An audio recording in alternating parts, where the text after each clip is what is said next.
राज्यातील अनेक जिल्ह्यांना मुसळधार पावसाने झोडपून काढलं आहे, तर काही भागांमध्ये पावसाने विश्रांती घेतल्याचंही बघायला मिळत आहे।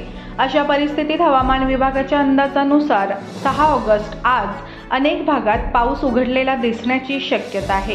कोकण आणि पश्चिम महाराष्ट्रातील काही जिल्ह्यांमध्ये पावसाची जोरदार बॅटिंगही दिसेल, तर विदर्भात विजांच्या गडगडाटासह हलक्या पावसाची शक्यता हवामान विभागाकडून वर्तवण्यात आली आहे।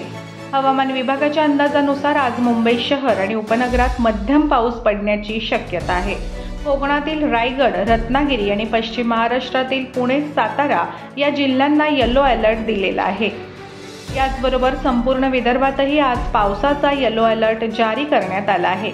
या भागात आज जोरदार पावसाचा इशारा करण्यात आलेला आहे।